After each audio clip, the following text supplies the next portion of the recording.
Umabot sa higit 900,000 pisong halaga ng hinihinalang shabu ang nasamsam ng kapulisan sa isang matagumpay na buy-bust operation sa bayan ng Tubungan, Iloilo. Yan ang tinutukan ni Patrolwoman Lynette Sablon.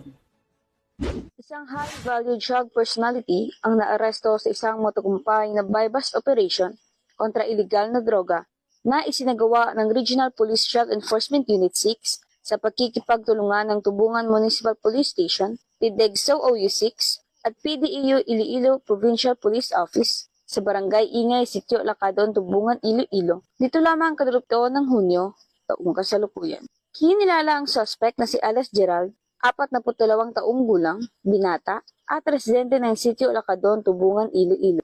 Nakumpiska mula sa kanya ang isang heat set sachet ng hinihinalang shabu bilang buy-bust item, 13 karagdagang sachet ng hinihinalang shabu, 8 knot-tied plastic bag at naglalaman ng hinihinalang shabu, buy-bust money na nagkakalaga ng 12,000 pesos, isang caliber 38 revolver na may 5 bala at iba pang non-drug items. Umabot sa humigit kumulang 135 gramo ang kabuang bigat ng napiskang shabu na may halagang tinatayang 918,000 pesos batay sa street value na 6,000 pesos kada gramo. Ang suspect ay nasa himpilan na ngayon ng pulisya para sa dokumentasyon at sasampahan ng kasong paglabag sa Republic Act 965 o Comprehensive Dangerous Act of 2002 at kasong may kaugnayan sa illegal possession of firearms and ammunition.